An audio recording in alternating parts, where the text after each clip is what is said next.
이분이 왜 나오셨을까 궁금하신 분들을 위해서 발제 부탁드리겠습니다. 왜 나오셨을까? 가장 기본적으로는 세월호입니다. 세월호에 대해서는 저도 미국에 있으면서 뭐 여러 뭐 오마이뉴스 등의 뭐 의문의 초계기라든지 또 미국 구조 헬기가 왜 2대가 와서 돌아갔을까라든지 여러 단독 기사를 많이 했고 아시다시피 최근에 그 네티즌 수사대라는 자로님이 세월호 X라는 영상을 발표하면서 많은 어떤 충격이나 여러 가지를 지금 충격파를 던지고 있죠. 근데 그거를 보면서 저도 지금 실질적으로 세월호를 추적하고 있습니다. 실질적으로 검찰청하고 지금 행정소송을 하고 있는 단계입니다. 유일하게. 나중에 말씀드릴게요.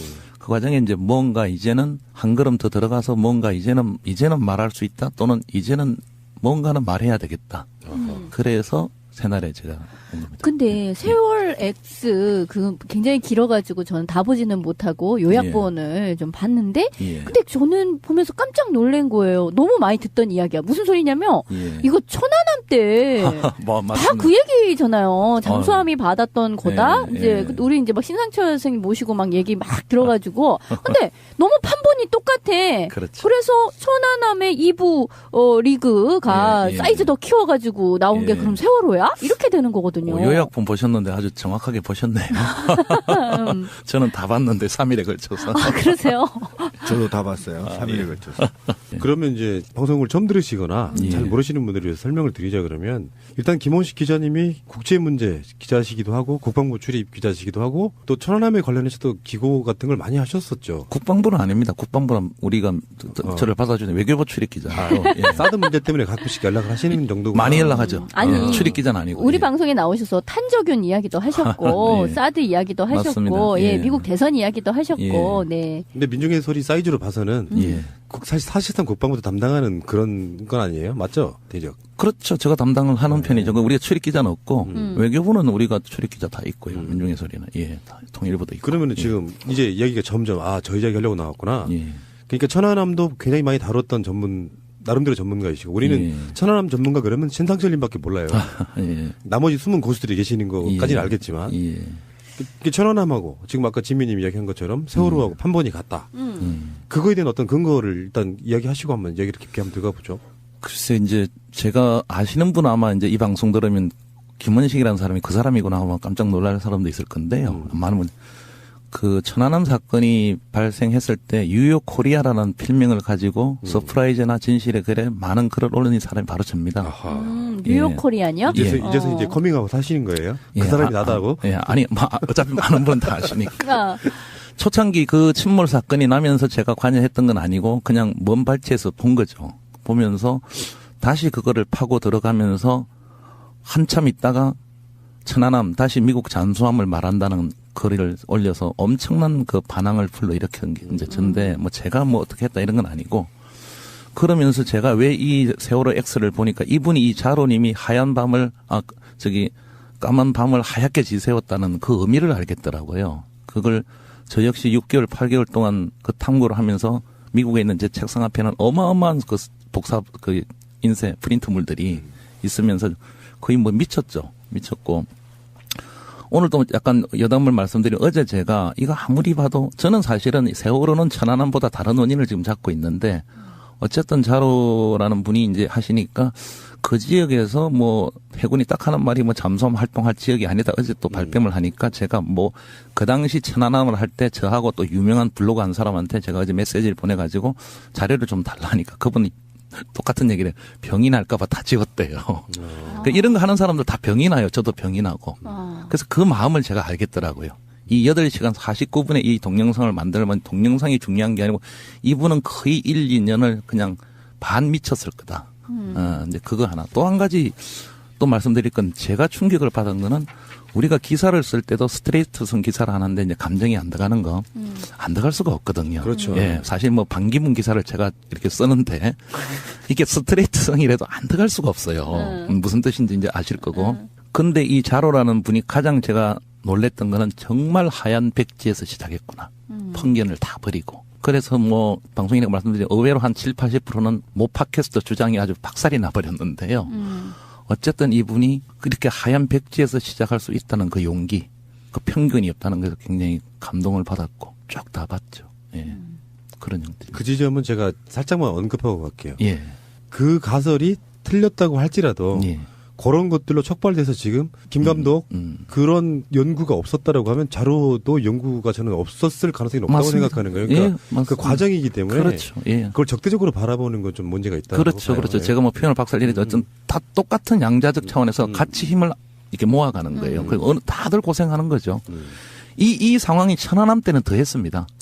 예. 그 똑같은 예를 들면 잠수함설, 자초설, 국가가 말하는 일본어래, 뭐 여러 가지에서 엄청난 논쟁을 그렇게 불러일으켰는데 천안함을 제가 이제 왜 접었느냐 하면 오늘 처음으로 말씀드리는 건 도대체 그걸 좀 말씀드리면 뭘까? 그 진실은 뭘까? 저는 그 진실을 보는 순간 이렇게 접었어요. 왜 접었느냐? 이게 저의 핑계도 되지만 우리 자로님이 첫 마디가 뭐랬냐면 접촉은 흔적을 남긴다.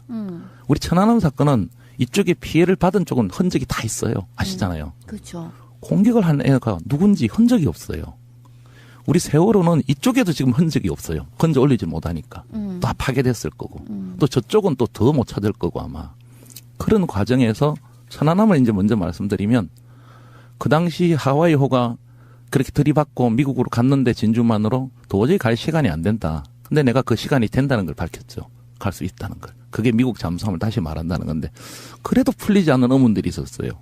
이게 안 맞는 거. 그런데 잠수함은 하와이급 이 잠수함은 항상 새끼 잠수함을 데리고 다닙니다. 한 대 데리고 다닐 수도 있고 두 대 데리고 다닐 수도 있고 그게 바로 그 AUV 이게 Autonomous Underwater Vehicle 소위 말해서 자동 무인 잠수함입니다. 잠수정?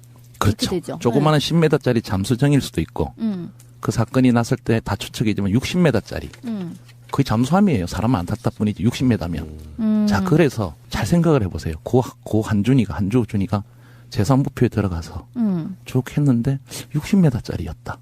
들어가는 배기관이 있었다. 이 의문이 못 풀었단 말입니다. 뭐 그 당시 이스라엘 잠수함이 와서 뭐 다 들어갔다. 거기도 뭐 40몇 명이 죽었다. 뭐 여러 가지가 많은데 그런데 이거를 딱 아는 순간 이게 왜 그랬다는 걸 알았어요. 물론 이건 다 저의 주장이고 추측입니다. 네. 자, 그 당시 천군 백군 훈련을 하고 있다가 그런 사고가 났는데 이 사고는 이미 그 당시 미 7함대 중령과 소장이 진실을 말했어요. 인터뷰한테. 한미 연합 훈련 중에 일어난 사고다. 그렇게 인터뷰 다, 인터뷰 다 했어요. 불행한 사고다 이거죠. 그게 이제 휘감겨진 거죠. 자, 그래서 갔는데 얘 이름이 뭐냐 하면 이 잠수함의 이름이 공격형 잠수함인데 이제 이 방송을 들으시는 분은 검색 엔진에 두드리면 됩니다. 컷스로트입니다. 목다입니다. 목다. 무섭죠. 목다. 정말 목다예요. 그래서 예를 들어서 그 중에 하나는 LSV-2를 검색 엔진에 치면 이 잠수함의 모습이 다 나옵니다. 예. 뽕따가 아니라 목다. 목을 딴다 이거죠. 얘는 무슨 역할을 하느냐?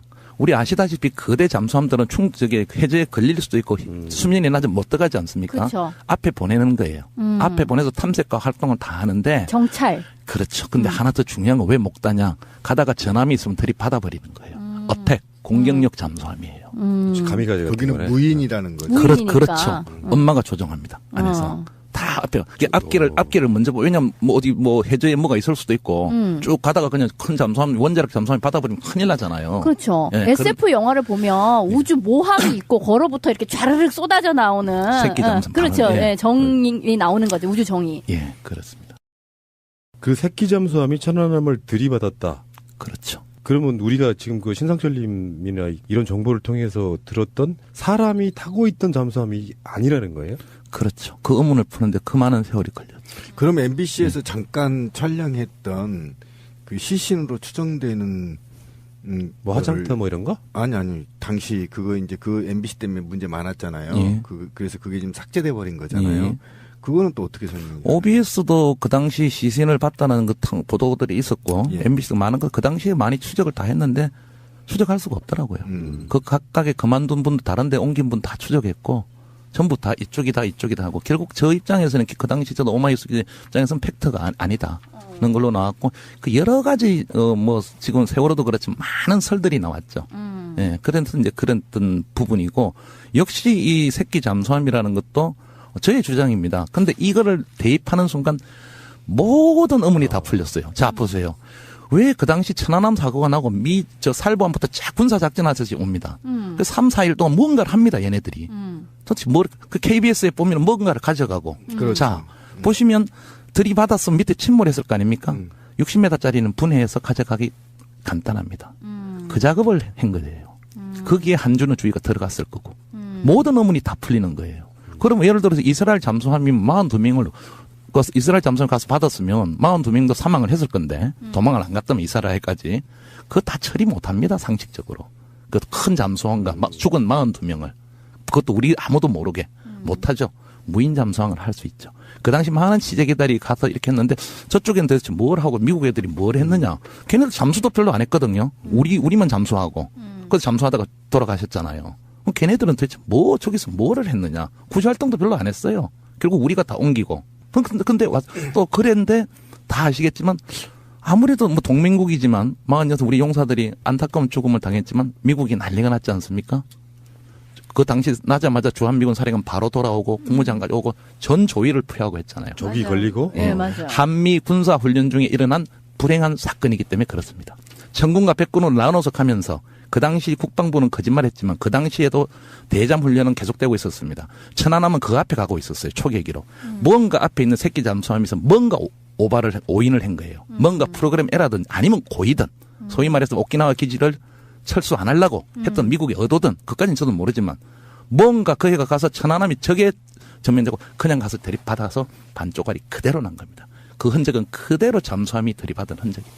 자, 그러면 의문점이 있어요. 두 가지 다. 그러니까 그 사고 지역이 수심 25m라고 알려져 있죠. 그렇죠. 근데 25m인데 60m짜리 예. 무인 잠수함이 들이박았다. 예. 그리고 이 군함이 이 가운데로 네. 완전 두도막이 날 정도로 네. 세게 받을 거면 과학적으로도 이게 엄청난 속도이거든요. 그리고 이게 모함이 근처에 있어야만 가능한 거잖아요. 모함이 있었죠. 근데 모함이면 적어도 1200톤급 이상 그렇죠. 핵 연료를 사용한 핵 잠수함이라고 추정이 되는데 예. 그럼 서해안에 이렇게 큰 잠수함이 일단 납셔야 들어갈 수 있는 되잖아. 것인지 항상 들어옵니다. 아, 그래요? 항상 예. 들어옵니다. 지금도 거기에? 들어와 있어서 아무도 모릅니다. 세월호 사고가 난 지점은 제가 좀 이따 세월호에 대해서 말씀드리겠지만 바로 잠수함이 놀이터입니다.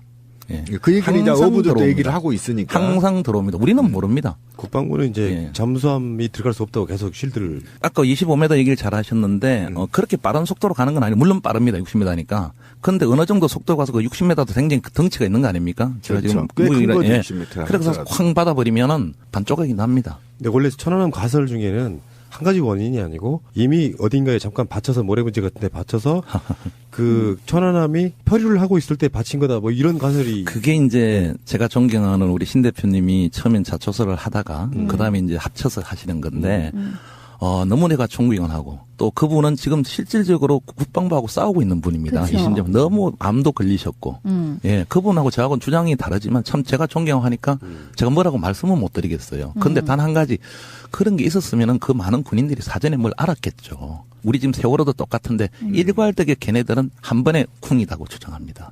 그리고 뭐가 표류가 해서 과닥 했으면 그걸 속일 수가 없거든요. 그 함대원들은 그 천안함 함대는 다 알고 있고 우리 이거 자초했네. 그리고 뭔가 피하러 가다가 이제 뭐가 또 잘못돼갖고 쾅 했잖아요. 2차 사고거든요. 1차 사고와 2차 사고. 그렇지 않습니다. 그렇지만 자초서를 주장하신 우리 신상철 대표님도 정말 진실을 밝히기 위해서 또 그분 주장이 맞을 수 있는 겁니다. 저는 저의 주장이고 그 행분이기 때문에 저는 존경하는 분이고 그런 차원으로 저는 이해를 합니다. 방송 들으시는 분들께서 네. 신선한 충격이 하나 있을 거라고 보는 게 잠수함이면 무조건 사람이 타 있는 이런 느낌으로만 생각을 해왔는데요. 여기서는 사람이 타 있지 않은 무인 잠수함을 얘기하는 거거든요. 요거는 처음 들어보시는 분들, 이 방송 처음으로 들어보시는 분들일 것 같아요. 대부분. 25m면 충분히 자유롭게 놀 수 있는 거고 또 하나 충격적인 걸 말씀드릴게요. 이걸 내가 어떻게 발견했느냐. 토마스 에클스입니다. 토마스 에클스가 바로 그 당시 천안함 조사단장의 미국 측 단장입니다. 예, 예. 해군 투스타입니다. 그 당시 3스타 진급 못하고 지금 워싱턴에 가서 어디 군수업체 하고 있는데 제가 뭐 최근에도 작년에도 민중의 소리 인터뷰했지만 그 사람을 조사하다가 놀랄 일을 발견했어요. 이 사람이 바로 해군에 있었으니까 이 무인 잠수함의 기획자입니다. 이 사람이. 그래서 알아낸 겁니다. 그런데 왜 이 사람이 해군인데 조사단장이 됐을까요? 바로 토마스 에클스가 여러분들이 워낙 네티즌 수사들이 많기 때문에 두드려 보시면 이 무인 잠수함의 해군 측 기획자입니다. 아, 그렇군요. 예. 그러면은 이제 천안함은 오늘 메인 주제는 아니고 예. 세월호로 한번 가봐요. 기존에 있던 가설들을 다 이거 진짜 백지화 시키고 무인 잠수함이 들어받았다. 이게 지금 주장하시는 거죠? 아니, 세월호는 그런 주장이 아닙니다. 그럼 뭐예요? 그거는 자로님이 외력이고. 그렇죠. 세월호는 좀 이따 말씀드리겠지만, 제가 자로님을 높게 평가하는 거는, 그분도 잠수함이라 언급도 했지만, 어쨌든 착각하지 마라 8시간을 다 보시라 해서 외력에 의한 충격이라고 합니다. 외력에 의한 강한 충격. 아직까지는. 많은 고생을 하셨는데, 제가 오늘 방송 나온 이유도 한 걸음 더 못 들어갔다는 게 참 안타까운데, 그분이 엄청난 고생하셨어요. 같이 제가 페북 메시지를 한번 연락하자고 했는데, 바쁜지 뭐 워낙 메시지가 많이 가는지 모르겠는데, 방송 보시면 뭐 괜찮으시면 연락 한번 주면 좋겠고요. 이번에 그 자로님이 밝힌데 가장 중요한 건 세월호 역시 평온했습니다. 아무것도 없었어요. 저는 그걸 보면 뭐 이렇게 저도 많은 오류를 블로그로 올리기도 했고 뭐 어떻게 뭐 저 AIS 좌표 관련 오류도 했고 제가 많이 했지만 역시 천안함과 마찬가지로 동일선상인데 너무너무 고요했는데 도대체 뭐가 짱했다는 거예요. 근데 그 앞에 고요한 과정을 이번에 본인 주장으로 다 밝힌 거죠. 뭐 지거재거도 없었다, 뭐도 없었다. 그냥 정상 운행이었는데 그 순간에 강한 외력이 왔다. 그래서 꽝했다. 이제 그런 거고. 그런 건데 그래서 하나 더 들어간다는 건 무슨 얘기냐면 아까 그 맹골 수도 지역을 말씀드렸는데 역시 자로님이 하나 밝혔지만 국방부는 거기가 뭐 수심이 뭐 얼마죠? 거기 뭐 30 몇 미터도 안 되기 때문에 못 간다는데 거기 해양원에 보니까 수심이 50m 지역이다. 네. 이제 이런 것도 밝혔고 또 한 가지는 우리가 상식을 자로님은 아마 밝혔는데 상식을 지금 또 깨야 되는 게 천안함 높이가 이 물에 이제 수중에 가라앉는 부분이 있으니까 잠수하면 또 그 밑에 다니니까 이게 한 40~50m는 돼야 다닌다. 이런 지금 착각을 하잖아요. 잠수함은 그 지역에서는 물 밑으로 안 다닙니다. 부상 운동을 합니다. 수상으로. 또는 스노클 뭐 항법이라든지 약간 드러내놓고 그런 거 보시잖아요. 물살이 쫙 가는 거. 그 수시로 그런 놀고 다녀요. 대가리가 약간 드러나는 그렇죠. 식으로. 그러니까 그 지역에 얼마든지 잠수함이 다니는 지역이에요. 하물며 뭐 저가 새끼 잠수함이면 모르겠지만 걔는 뭐 더 잘 놀 거고 큰 잠수함도 들어오는 지역입니다. 그리고 그 자로님의 세월호 X에서 그 어떤 보좌관 얘기가 있지만 뭐 해경이 왜 미군 청과 통화를 했는지 모르겠는데 어쨌든 거기가 잠수함이 다니는 길은 맞다. 거기는 다 그래요. 또 한 가지 충격적인 걸 또 오늘 새날에서 처음 말씀드릴게요. 기억을 잘 해보시면 천안함 사고가 나던 2010년에 천안함 사고 나고 4월 달에 처음으로 우리나라 해군의 최정예 린스 대잠 헬기가 추락합니다. 4월 15일에 기억이 나실 거예요. 갑자기 추락합니다. 그래서 숨지죠. 순국도 하시고 그런데 그래서 국방부 뭐라 발표하느냐면 초기에 훈련 중이고 뭐 훈련 중이었다는데 그 당시 언론들은 뭔가 수상한 물체를 쫓다가 기사가 다 났습니다. 북한 잠수함이다 이거죠. 뭔가 수상한 뭔가를 쫓다가 쫓았어요 분명히. 쫓다가 추락한 거예요. 추락한 지점이 어디냐. 기사를 다시 보면 진도 동남방 14.5km 방향. 바로 공교롭게도 세월호 사고가 난 그 근처 지점입니다. 그러네요. 즉 이건 무슨 말이냐. 우리나라 최고의 링스 대잠 헬기가 거기 왜 훈련을 합니까? 잠수함이 없다면. 그렇지 않습니까? 거기에 추락한 지역이 그 지역입니다.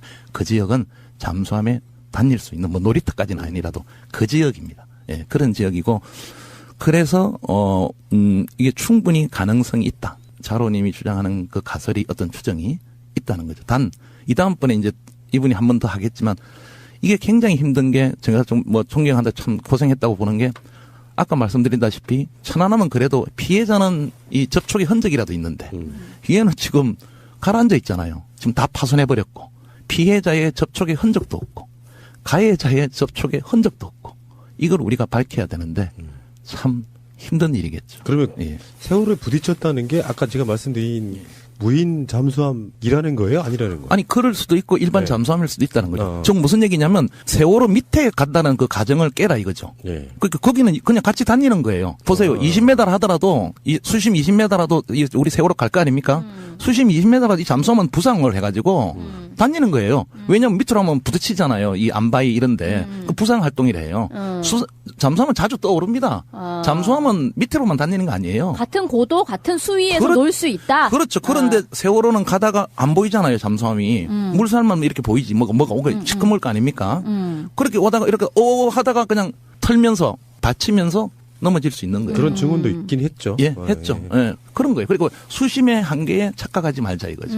예, 그런 게 가장 이제 중요한 거죠. 근데 그거를 증명할 수 있는 게 16년 전에 이상호 기자가 취재한 게 최근에 영상이 지금 다시 각광을 받고 있는 게 뭐냐면 부산 앞바다에서 미 1600톤급 미국 핵잠수함하고 어선하고 들이박았는데 똑같이 90도로 박았는데 미군이 주장하기를 어선이 나를 받았다 이렇게 주장해가지고 3년 소송 끝에 2억인가요? 이거 손해배상을 미국 측에 받아냈다라는 기사가 지금 뜨고 있는 거잖아요.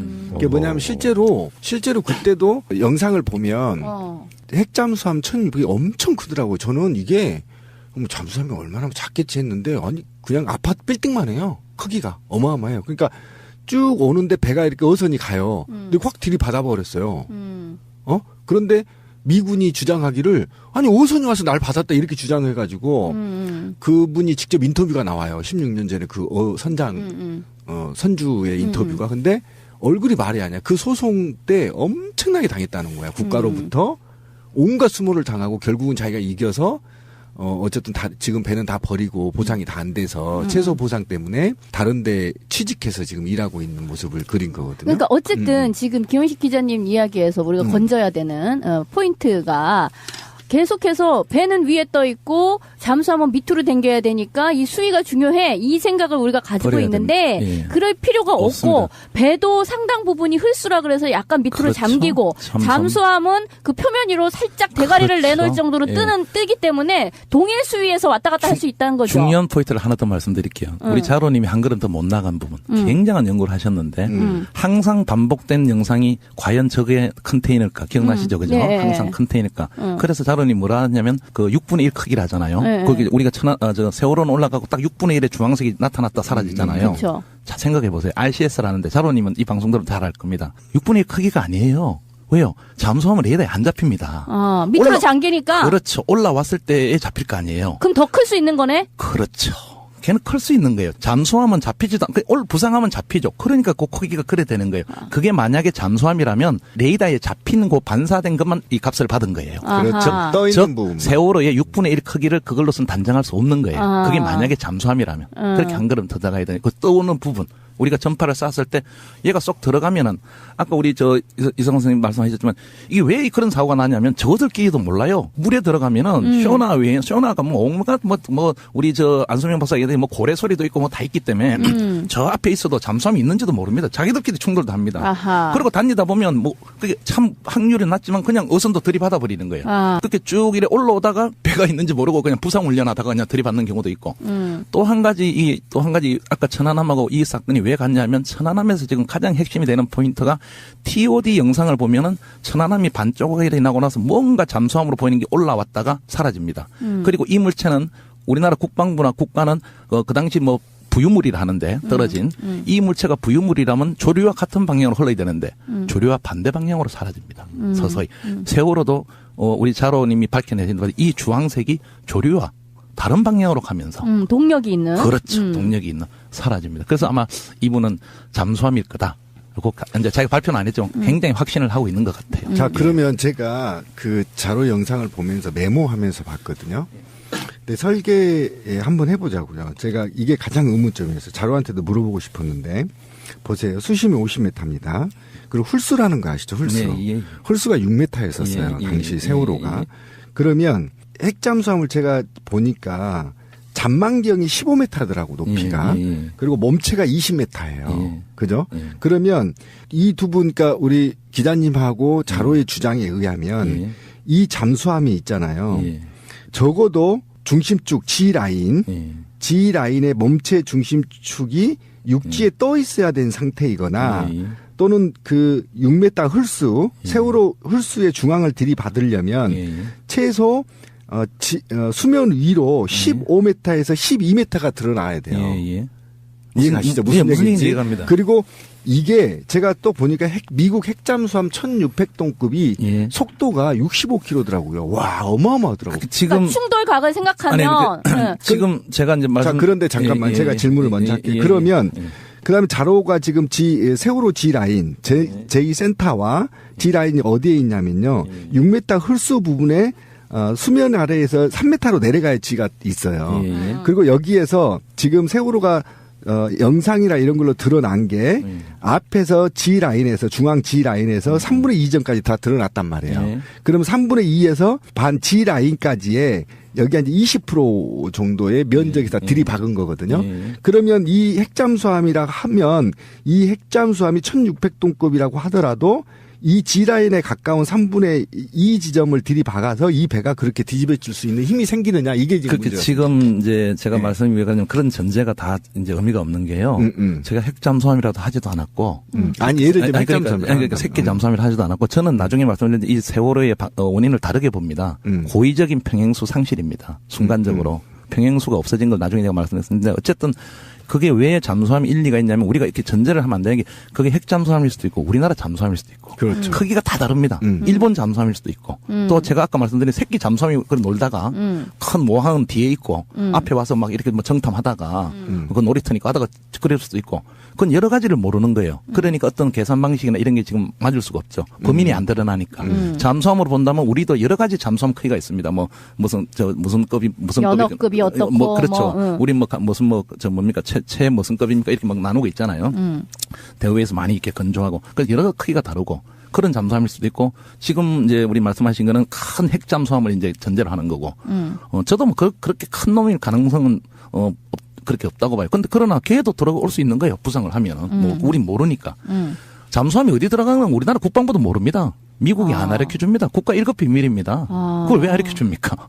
안 알려 주고 몰라요, 우리나라도. 그러려고 만든 게 잠수함이야. 그렇죠. 그리고 역시 그래서 자로님이 얘기했지만은 가장 핵심은 그 당시 해군이 가지고 있는 레이더를 다 공개하면 됩니다. 해군이 가지고 있는 뭔가 한 발 더 들어가는 게 있기 때문에 군사 비밀이라고 공개를 안 하는데 그 공개해야 되겠죠. 예. 근데 여기서 그럼 궁금한 게 세월호 사건이 일어나고 나서 지금까지 굉장히 많은 사람들이 고의 침몰을 의심했단 말이에요. 예. 그 고의 침몰이라고 하는 것을 의심했던 이유가 온갖 조작되는 자료들, 숨기려고 하는 어떤 모양새들을 봤을 때 침몰의 고의성이 있다라고 봐왔던 게 지금까지 세월호 사건의 얼개라고 보면 단순하게 우발적인 사고일 가능성이 높다는 것이 어쩌면 고의성으로 받았다기보다는 정말로 저들이 말하는 해상 교통사고가 맞다는 가설이 조금 더 설득력을 더 갖는 거 아닙니까?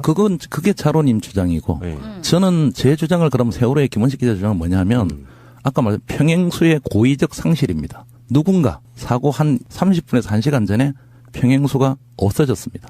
그래서 저도 그 8시간 45분짜리 영상을 보면서 나중에 자로님을 만난다면 다시 우리가 논쟁을 하든지 공부를 해야 되는데 지금 자로님 입장에서는 그렇게 배가 45도로 기울고 그렇게 아까 지금 말씀하신 게 있는데 갑작스러운 그게 아니고 그렇게 할 수 없다는 거거든요. 그리고 순간적인 충격이 와서 짐이 다 내려가고 막 컨테이너 다다닥 하고 그런데 저는 제가 지금 이제 계속 2월이나 3월 달에 기사도 하겠지만은 그렇게 할 가능성이 5도를 이렇게 팔을 돌리든 10도를 돌리든 15도를 돌리든 정상적으로 갔는데 단지 맹골 수도에 왔는데 5도 팔을 돌렸는데 확 30도 이상 기울은 거거든요. 평행수가 없었던 거고 6,600톤급이 평행수가 없을 때는 어떠한 일이 벌어지는가를 또 우리가 추측을 해보면 됩니다. 평행수라는 거는 무게중심을 잡고 배가 내려가는 겁니다. 짐을 많이 싣기 위해서는 또 빼는 거고. 왜냐하면 짐을 많이 실으면 많이 내려가니까. 그래서 아까 말씀드린 홀수선이 딱 그게 이제 법의 규제도 받잖아요. 그래서 대개 세월호는 짐을 많이 싣기 위해서 별로 평행수를 줄였다는 거잖아요. 고의적으로. 어쨌든 무게중심은 잡힌 거예요. 자, 다시 말씀드리면 평행수를 채웠던 짐을 많이 실었던 과적이 침몰 원인이 다 아닙니다. 과적은 오히려 이거 처음에 안정성을 유지할 수도 있어요. 잘 생각해보세요. 그래서 우리가 물을 채우잖아요. 즉 짐을 안 실은 배는 휘청휘청거리기 때문에 중심을 잡기 위해서 물을 채우는 게 평행수입니다. 그 평행수가 만약에 없어졌다면 어떤 일이 벌어지느냐. 평행수가 없으면 배가 위로 올라오잖아요. 무게가 없어지니까. 그리고 평행수가 평행 잡는 건데 하나도 없는데 5도 확 기울을 때는 배가 어떻게 될까요? 확 가는 거죠. 무게중심이 위로 올라가는 거죠. 확 가는 거죠. 그러니까 조타수도 오늘 자로님 잘 생겼는데 아무도 몰랐어요. 그냥 자기는 평소 하던 대로 오도를 딱 틀었는데 이게 확 가니까 전부 다 놀랐던 거예요. 그 사고가 거기서 발생해. 자, 이 오도 확 틀었을 때 확 넘어간 게 과연 잠수함이 이렇게 자연 쪽의 앞부분 아까 지적하신 그 부분을 과연 받아서 그랬는지 아니면 제가 지금 저의 주장인 평행수가 과연 없어져서 그랬든지 이게 이제 또 하나의 방법론이겠죠. 근데 저는 그렇게 보는 거죠. 그래서 그럼 어떻게 왜 평행수가 없어졌느냐? 고의죠. 그런데 언제 그럼 그랬느냐? 2시간 전까지도 5도씩 막 돌립니다. 그 내려오다 보면 15도 변침한 데도 많고, 맹골수 아무 이상 없었어요. 그런데 뭔가, 그건 기계적 과장일 수도 있고, 어쨌든 밸브가 빠졌다든지 또는 뭐 한 걸음 더 나가면 그것도 아주 작은 크기도 아닌 그렇게 해서 평행수가 없어져 버리니까 그런 사고가 일어난 거예요. 자, 그럼 하나 더 추측은 뭐냐? 제가 왜 이 주장을 하느냐? 저는 사고가 난 다음에 세월호를 보면은 그 원인을 밝힐 수 있다고 봐요. 지금 자료님은 사고 전을 지금 사고 직후를 밝히는데 저도 지금 많은 자료를 갖고 있지만 일본에 똑같은 배가 그렇게 똑같이 쓰러져 가지고 걔 침몰 안 했잖아요. 해안가로 다 갖고 왔잖아요. 세월호가 45도까지 기울었다고는 뭐 그게 외력에 의한 침몰이든 뭐 평행수가 없어서 기울었던 그까지 기울었다 치더라도 그 다음에 이 배가 너무 빠른 시간 안에 침몰했어요. 맞아요. 너무 빨리 가라앉아 버렸어요. 그리고 이 배는 거의 우리 보통 배들이 뭐 어떤 이유로 45도로 넘어가면 되게 떠 있습니다. 외국에 보시면 아시잖아요. 그죠? 유람선들이 그대로 있고 넘어간 채로. 그렇죠. 침몰은 거의 힘들어요. 그러면 뭡니까? 왜 이래 빨리 침몰하게 됐을까요? 뭔가 물이 들어갔다는 거죠. 어딘가에. 침수. 그렇죠. 즉 평행수를 뽑아낸 다음에 배가 기울어지면 압력 차이로 어떻게 됩니까? 물이 다시 들어오는 거예요. 아. 네, 물론 이건 저의 주장이죠. 이 평행수에 대해서 평행수가 없어진 이유가 뭐 일부는 또 그 우리 경어래들이 뭐 청상아리 경어래들이 많이 실험하다가 바닷가에 놀고 있는데 버려진 것들이 걔가 갑자기 살아나서 지나가는 세월호를 보고 공격물인 줄 알고 샥 가갖고 그냥 쾅 했다는 것도 있어요. 창문에 난 구멍 이런 거 하면서 뭐 그럴 원인도 있는 거고. 누군가 고의라. 어쨌든 저는 아직까지는 평행수가 없었다. 즉, 이 배가 갑자기 복원력을 잃었다. 그것도 사고 한 30분, 1시간 전에. 무언가 이 배는 복원력이 하나도 없어져 버렸다. 갑자기. 거기에서, 그걸 원인을 보고 이렇게 복원력이 없어서 40도 기울어지면은 그 6,600경토가 갑자기 기울어지면 어마어마한 힘을 받습니다. 그래서 컨테이너 널뛰는 건 마찬가지고 위에 있던 거는 사람도 배가 가다가 갑자기 45도 딱 기울어지면 다 튕겨나가고 넘어지고 하죠. 그렇지 않습니까? 그런 원인을. 그러면 세월호의 침몰 원인이 두 가지라고 말씀하시는 거예요. 평형수 뺀 다음에 네. 잠수함과 받쳤다. 아니 그렇게 잠수함과 받쳤다는 거는 저는 주장하는 게 아니고 외력에 의해서. 네. 그거는 이제 자로님 주장이고 저는 바로 평행수를 만약에 큰 구멍을 누가 냈다면은 그게 원인 하나죠. 끝나는 거죠. 그러면 고의 침몰에 의도가 있다고 보는 건데. 그렇죠. 저는 그 주장이죠. 이것도 좀 풀기 좀 애매해지는 게 이제 천안함이 굉장히 초반에 혼선을 빚었던 게 두 가지 원인을 생각하지 못하고 계속 뭔가를 대입시키려니까 안 맞았던 부분이 있었거든요. 그렇죠. 그러면 이 세월호 사건도 외력이 하나 존재했을 가능성이 일단 크고. 예, 저도 존재 인정합니다. 예. 그리고 평형수를 누가 고의로 뺐을 가능성이 크고. 그렇죠. 뭐 두 가지 원인이 존재할 가능성이 크다는 거잖아요. 그렇죠. 평형수를 만약에 뺄 경우에는 굳이 급격하게 핸들을 5도로 끌 필요가 없었단 말이에요. 그냥 그래도 침몰해버리잖아요, 알아서. 평형수를 빼버리면. 누가 폭파했거나. 아니죠. 그러니까 바로 그거죠. 그죠. 언젠가는 사고가 나죠. 그죠? 사고가 나게 되는 맞죠. 거죠. 그러니까 평행수가 다 떨어졌고 그게 맹골 수도에서 5도 변침을 하는 그 순간에 이미 평행수가 없으니까 그 사고가 거기 난 거죠. 그렇죠. 만약에 그때 평행수가 있었던 그 기간 통과했을 거 아닙니까? 설설설 빠지고 있었다면 또 제주도까지 가면서 또 어딘가 변침할 구간이 있을 거 아니에요. 거기에서 또 거기에 나타났겠죠. 그러니까 지금 출발할 때는 세월호가 9,000톤이었어요. 9,000톤이었는데 이때 평형수가 1,100에서 1,700을 신고를 했죠. 1,100으로. 그 다음에 도착할 때 제주도에 2030톤으로 물을 채우겠다고 하고 중간에 실에는 기름이 남아 있었고 제일 앞 선수 부분에 대해서는 가득 채웠다. 선수 부분을 가득 채운 이유는 물을 만약에 뺐을 때 안에 그 파도 때문에 평형수 파도 때문에 굉장히 저항을 받기 때문에 가득 채우는 게 상례다. 그리고 빼놨다가 기름이 소모되면 그 기름이 소모된 만큼 평형수를 채우는 것이 맞다. 이렇게 지금 계산이 되는 거잖아요. 그런데 만약에 5도로 틀었다. 그리고 평형수를 뺐다. 이렇게 한다고 사실은 45도로 배가 갑자기 기울고 넘어져 버린다는 것도 그러니까 그게 이제 우리가 해야 되는 부분인데 평행수가 없을 때 바로 지금 45도 간 건 아니고 30도가 먼저 갔어요. 그렇죠. 30도가 먼저 가면서 이제 45도까지는 이제 조금 가다가 그다음에 한참을 있다가 그래도 너무 빨리 침몰했는데 이 조타나 운행하는 사람들이 평행수가 없을 거라는 상상을 못 하죠. 왜냐면 그냥 평상시대로 운행하니까. 근데 5도를 틀었는데 갑자기 배가 그냥 이게 휙 가니까 전부 다 놀란 거고 그랬던 부분이죠. 그래서 한 가지 이제 또 말씀을 드리면 바로 그겁니다. 그래서 제가 지금 검찰청하고 싸우고 있는 게 뭐냐면 왜 그러면 저는 그 김은식 기자 이렇게 주장을 할 수 있느냐는 게 어쨌든 우리나라가 지금 세월호를 이렇게 다 이렇게 구속시키고 하는 이유는 세 가지 아닙니까? 과적. 그 다음에 이제 저 과적에다가 조타 불량. 그 다음에 복원력이 없다, 배가 과정 여러 가지 이런 건데 그렇게 낸 결론이 뭐가 있냐면 세 가지가 있어요. 검찰이 의뢰를 한 대한민국 정부 해양수산부에서 해양심판원이 작성한 그 세월호 전복사고 특별조사 보고서 하나. 그 다음에 검찰이 재판에 하기 위해서 서울대학교 그 조선공학연구소와 또 한국해양과학기술원 그 해양플랜트 연구소에 의뢰한 시뮬레이션 각 자료들. 그 세 가지예요. 근데 첫 번째 하나 말씀드리면 제 두 가지는 비공개예요. 제가 지금 그거 내놓으라고 싸우는 거예요. 서울대학교하고 조선플랜트하고.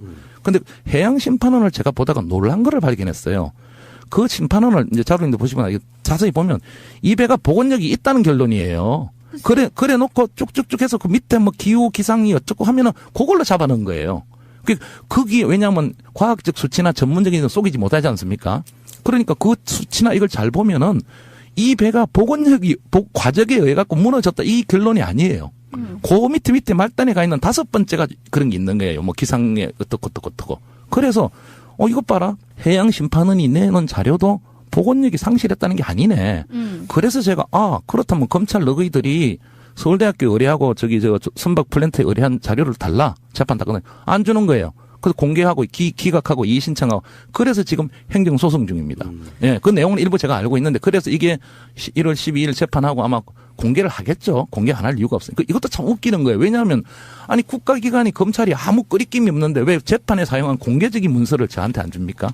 그러니까 또 한 가지 여담을 더 말씀드리면 재판 중에 전화가 왔어요. 제가 이렇게 그건 좀 김원식이다 이러니까 누구네요. 그래서 대한민국 국민이 누구든지 정보공개법에서 신청할 수 있는데 내가 누구라는 게 그래 중요하냐. 근데 뭐 밝히면 드리겠다. 내가 민중의 소리 시사전을 이렇게 국제관계 전문 기자다 하니까 뭐 아니 안 밝히자 뭐 이렇게 끊었는데 요번에 답변서가 딱 왔는데 법원에 이제 자기는 뭐라고 첫 문장이 뭐냐면 인터넷 언론 민중의 소리 김원식 기자는 이게 자기들 첫 문장 이 뭐냐 진보 좌파다 이거겠죠. 그렇죠. 판사님 알아주십시오. 이 사람이 이거 달라는 거는 의도가 뭐 다 불순합니다. 뭐 이런 거겠죠. 무슨 그게 말이 됩니까? 김원식 국민이 신청한 건데 거기다가 저희들 답변서는 그때 광주고검에서 답변서가 인터넷 언론 민중의 소리 김원식 기자는 뭐 어쩌고저쩌고 이렇게 쭉 그거예요. 자, 지금 굉장히 중요한 얘기를 했는데요. 가설 하나가 더 나온 거예요. 그러니까 이 세월호를 침몰시킬 누군가가 목적을 갖고 평형수를 장난쳤다는 거 아닙니까? 근데 자료 영상에 보면 평형수 게이지를 전부 공개했어요. 그래서 뭐 1번부터 총 뭐 8개 넘게가 있는데 여기에 어쨌든 최종 찍혀 있는 게 1번과 몇 번 탱크는 만땅이 되어 있었고 등등이 이제 다 공개가 됐단 말이에요.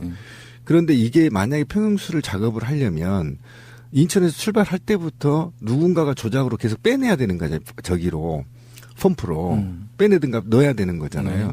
그럼 이런 걸 종합적으로 계산을 해서 맹골수도에서 어쨌든 평형수를 침몰할 수 있을 만큼을 제거했다는 거 아닙니까? 그래서 복원력을 떨어뜨려 놨다는 거 아니에요? 그렇죠. 이 주장인 거죠. 그러면 이 주장은 외력하고 상관없이 자체적으로도 가능하다.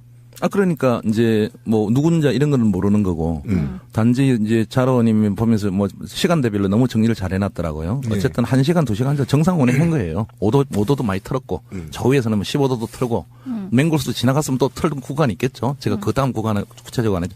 어찌됐든 간에 그 5도를 맹골수도에서 5도를 트는 순간에 이미 이 배는 복원력이 없어졌다는 거죠. 무슨 이유로? 자, 복원력이 없어졌다는 거는 바로 그건 한 가지밖에 없는 거거든요. 뭐 짐을 더 실은 것도 아니고 평행수가 역할을 못했다는 거죠. 없었다는 거죠. 근데 저는 그 요약본을 보면서 자로님이 이제 정부가 내놓았던 침몰의 원인을 하나씩 기각해 나가는 그것 중에 복원력이 그렇게 이 세월호가 없는 배였는가? 라는 질문에 대해서 그렇지 않다.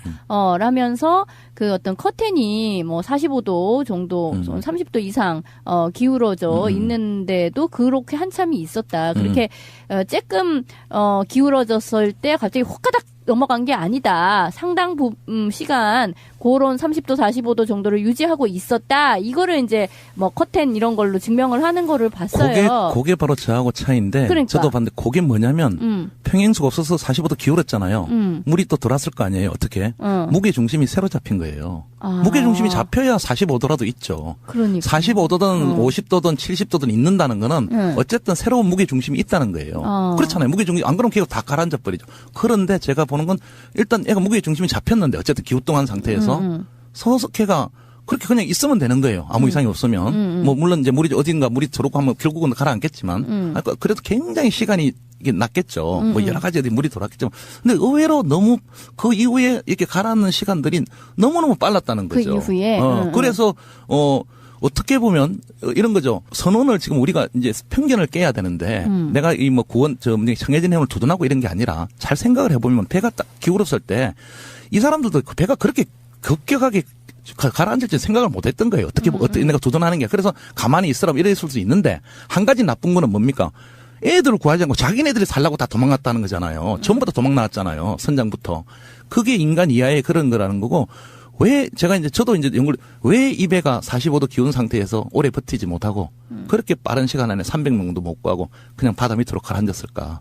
그걸 이제 더 자꾸 지금 제가 포인트로 보는 거죠. 그래서 제가 이제 뭐 이게 이제 우리가 아까 말씀드렸지만 접촉에 의한 것도 접촉을 한 놈이 지금 흔적이 없는 거고 또 지금 말씀하는 제가 뭐 제 주장이 맞고 자론이 틀린 게 아니고 저는 만약에 어떤 생각이냐 하면은 저의 이제 의견을 지금 하는 거고 이게 뭐 이 원인이 반드시 평행수라 이런 건 아니고 제가 본다는 관점에서는 이런 부분이고 그럼 이제 하나 더 나가면 제가 앞서 말씀 왜 이랬느냐 누가 이랬느냐가 저도 몰라요 그거는 단 근데 뭐 국정원이 저를 뭐 비난해도 좋지만 저는 국제관계 기자이기 때문에 잘 보시면 2010년 4월 15일 날 엄청난 일이 생깁니다. 기억을 여러분들 다 하시겠지만 바로 국정원 댓글 사건을 해서 국정원에서 최초로 기자들을 들어오게 하고 그 당시 남재준 국정원장인가요? 사과했죠. 사과 성명을 발표합니다. 오후 3시인가 4시에.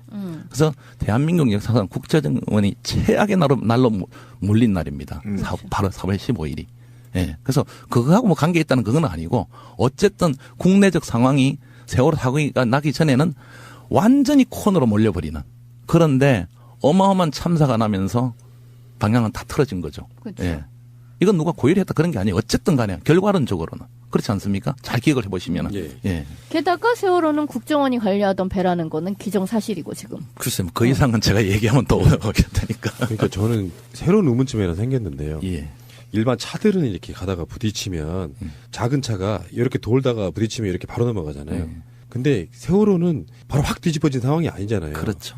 그러면 제가 어떤 느낌을 받았냐면 예전부터 궁금했던 게 세월호가 급격히 무너지기 전에는 스크류를 돌려서 동력을 이용해서 어느 정도 진행할 수 있을 거라고 봤는데 세월호는 그 사고 난 이후에 바로 동력을 상실한 것처럼 보이거든요. 동력을 껐어요. 그 자로님이 잘 지적했는데 일부 뭐 엔진 고의 정지설 뭐 이런 것도 있지만 재판 기록을 잘 보면은 그런 사고가 나고 이제 더 급속히 기울어질까봐 그때 엔진을 끈 거예요. 사고 다음에 그 자로님 밝혀냈어요 이번에. 뭐 이번 주장 예. 그게 어쪽에는 뭐 고의 엔진 주장 그게 아니라 오히려 왜냐면 이게 넘어져 갖고 막 이렇게 프로펠러 들어오면 이게 더 이상해질 수도 있잖아요. 일단 그래서 그 기관사들이 엔진을 끈 거예요.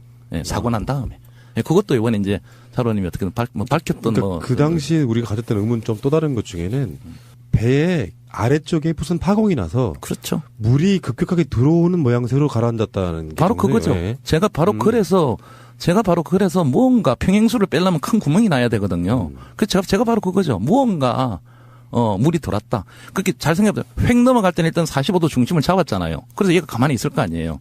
그런데 가만히 있으면 좀 오래 가만히 있어야 되는데 어찌됐든 간에 무언가 물이 계속 들어오는 거예요. 물은 실제로 그 화면을 보시면 물이 많이 들어왔고. 그러니까 밑에서 무언가 끌어당기는 형태가 돼버리는 거죠. 결과적으로는. 물이 파공이 되면 계속 무게중심이 밑으로 가지 않습니까? 물이 계속 들어오니까 그냥 철은 깔아놓는 거예요. 부력을 상실하는 거죠. 당연히. 그러면 이렇게 볼 수도 있겠네요. 지금 디테일한 이야기는 좀 약간 다를 수 있겠지만 자로님의 주장은 고의 침몰이 아닌 우발적 사고인 외력이 주된 거고 지금 이 주장이라 그러면 고의로 누군가 평형수를 뺐다면 이건 또 고의 침몰의 가능성이 높아지는 그렇죠. 거예요. 고의 침몰의 가능성이 높지만 물론 이것도 고의가 아니고 뭐 어떤 기계적 결함일 수도 있겠죠. 뭐 밸브가 틀어졌다든지. 그런데 사실은 상식적으로는 고의성 가능성이 많을 거 아닙니까?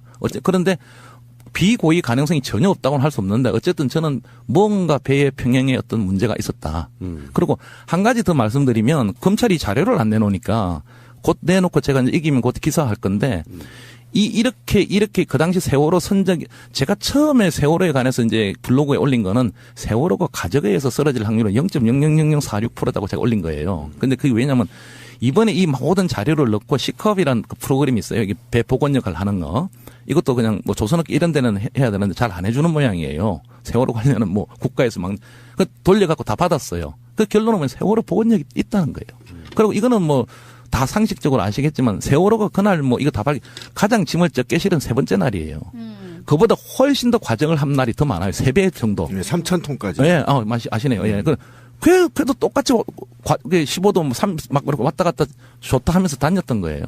그 3배 더 3,000도 실었을 때 안 넘어가는 게 참 더 신기한 거죠. 참 답답한데 그러면 기자님이 주장한 거는 세월호가 탱크가 총 10개예요. 예. 10개 중에 1개 정도를 빵꾸냈다고 이렇게 빨리 무너질 리가 없거든요. 그러니까 제가 지금 말씀드리는 게 고의성이 가능성이 크다는 거는 뭐 이건 고의로 누가 했다는 건 아닙니다. 그렇죠. 만약에 고의라면 하나 탱크가 아니겠죠. 그렇지 않습니까? 일부러 여러 개의 그 탱크의 평형수를 빼내게끔. 세월호가 복원력을 상실하려면 평형수가 갑자기 없어져야 될 거 아닙니까? 근데 그게 하나의 탱크가 아니게 되어 있으니까. 지금 우리 지금 말씀하시는 거죠. 그렇다면 하나도 뭐 정확한 거는 저도 지금 자료를 이제 옛날에 알았는데 거기 있으면 이게 만약에 누군가 고의침몰을 하기로 생각을 했다면 다 분석했을 거잖아요. 설계도고 뭐고 그렇잖아요. 그 어디에 어떠한 구멍이 생겨야 얘가 앞으로 한 1시간 앞으로 30분 후에는 이 복원력을 다 잃을 거다. 그 계산하면 거의 다 됐겠죠, 벌써. 예. 우리는 뭐 추측일 뿐이고. 역시 다시 말씀드리지만 이거는 평행수가 없어졌다는 전제를 하에 하는 거고. 그러다 보니까 평행수가 왜 없어지지? 기계적 에러인가? 아주 잘 지적하셨는데 조금 이렇게 나온다 해서 배가 저렇게 되나? 아니잖아요. 그죠? 그러니까 고의적 어떤 평행수 어떤 제가 상실이라 했는데 평수가 상실될 가능성이 있다. 뭐 이런 쪽에까지 보고 있습니다. 그래서 제가 아까 그 자로의 주장과 기자님의 주장을 보면 잠수함에 충돌했다 하더라도 그 지점을 보면요. 어떤 탱크냐면 그쪽 탱크가 사비 WT 탱크예요. 이쪽에 147.5톤밖에 들어가지 않는 힐링. 그다음에 그 반대편을 받았다면 힐링 탱크거든요. 그러니까 결국은 선수 탱크가 굉장히 중요한데 선수 탱크는 이미 받지 않았다는 게 밝혀졌죠. 그다음에 그 다음 게 1BWT고요. 그 다음에 2BWC예요. 여기까지는 받지 않았어요. 지금 드러나 있지 않는 게 3BWT와 힐링 탱크 이쪽이거든요. 이쪽 결국은 해봐야 힐링 탱크가 460톤밖에 들어가지 않아 있었어요. 그러니까 이쪽을 들이받아서 463톤이 물이 빠져나가거나 또는 흡입이 됐다고 하더라도 그것 때문에 복원력이 단 1시간 만에 배가 완전히 뒤집어지는 거냐. 이건 저는 물음표 2개 다 지금. 그러면 적어도 지금 이거를 만약에 1시간 안에 고의 침몰 시키려면 선수 탱크부터 사실은 힐링 탱크까지 무려 6개가 넘는 탱크가 동시에 물이 비워졌거나 또는 기존의 게이지에 보면 다른 2개, 그 중에 2개는 비워놨었거든요. 그러니까 3개 정도가 동시에 물이 빠져나가야 그게 가능하거든요. 그렇죠. 우리는 또 역으로도 마찬가지지만 우리가 이제 그러니까 지금 제가 말씀드렸지만 접촉을 받은 자도 흔적이 없으니 밑에 가라앉지 못한다는 건데 그 역도 가능하죠. 과연 그러면 잠수함이라는 괴물체가 와서 측면을 자연 밑을 받았을 때 그 받으면 엄청난 충격이거든요. 우리 천안함 작살나는 거 보듯이. 그냥 그게 뭔가 이렇게 엄청난 게 왔을 건데, 물론 걔가 바로 쓰러지니까 그 부분을 지금 우리가 못 보는 거잖아요. 그렇죠. 근데 그게 그 정도로 45도 가면 걔는 스쳐서 부딪힌다고는 저는 그렇게 본다고 생각이 안 돼요. 그냥 한번 얘가 스쳐서 이렇게 충돌했으면 배가 뭐 휘청하더 다시 복원력이 있으니까 다시 돌아올 거 아닙니까? 돌아오죠. 그렇죠. 네. 핵심은 그거예요. 제가 그래서 물음표를 그래서 또 정면 충돌했다면 엄청난 더 파손이 됐을 거 아닙니까, 배가. 그냥 완전히 그 충돌 자체로도 사람이 인사사고가 났을 거고. 근데 충돌이 돼서 사람은 인사사고가 안 났잖아요. 잘 생각해 보시면. 물론 이렇게 다친 사람이 있고, 이게 팔 부러진 사람이 있지만은, 그게 엄청난 더 대형 그 충돌이었을 건데, 저쪽 편도 물론 흔적이 있을 거고. 그래서 과연 또 다른 차원에서 과연 정말 그 외력이 잠수함이라 했을 때, 잠수함이 이렇게 측면으로 이렇게 스치듯이 받았을 때, 세월호가 침몰할 수 있을까? 넘어갈 수 있을까? 이게 의문이죠. 그래서 제가 계산을 해봤어요. 솔직히. 계산을 해봤더니, 당시 9,000톤으로 계산하고요. 그다음에 이거를 18km, 육지에서 18km로 배가 가고 있었고, 그러면 가속도가 나오잖아요. 속도가. 이 속도가 어마어마하거든요. 1억 6천 정도 힘을 가속도를 갖고 있어요. 그런가요? 그런데 이렇게 직진하고 있는 배를 잠수함이 제일 선수 부분도 아니고 자연 쪽이겠죠. 자연의 중심축에서 바로 가까운 쪽을 들이박아서 들여엎을 정도면. 그렇죠. 엎을 정도라면요. 적어도 1600톤짜리가 65km 이상 속도로 달려와야 가능해요. 그리고 또 이제 그러면 그게 엄청난 흔적이 많이 남아요. 어마어마하죠. 작살 나는 거죠. 잠수함. 그게 이제 어문이라는 거죠. 예. 이게 뭐 제가 그렇게 자로님 주장이 틀렸다 이런 건 아니고. 그렇죠. 우리가 자로님도 그렇고 계속 이건 발전적 방향으로 하자는 거 아닙니까? 우리가 아까 잘 말씀하신 우리 파파이스다 우리 많은 매체들이 엄청나게 지금 노력하고 있는 거잖아요. 저도 제 주장이 맞다 이게 아니고 지금 제가 말씀드린 거는 잠수함이라는 데서 너무 우리가 주관적을 갖지 말자. 그렇지. 새끼 잠수함도라는 것도 있다. 이걸 오늘 제가 처음으로 밝히기 위해서 왔고 천안함도 제가 본 바로는 바로 제한테 물으면은 나는 범인이 새끼 잠수함이라고 볼 수 있다. 이러는 거고 세월호도 보니까 너무너무 엄청난 연구 결과를 해놨으니까 여기에도 역시 새끼 잠수함이 있을 수도 있다. 모르지만 하나 더 던지는 거 또 저한테 의견을 묻는다면 전반적인 세월호 충돌해 봤을 때는 복원력이 갑자기 어떤 이유로 완전히 없어진 거다.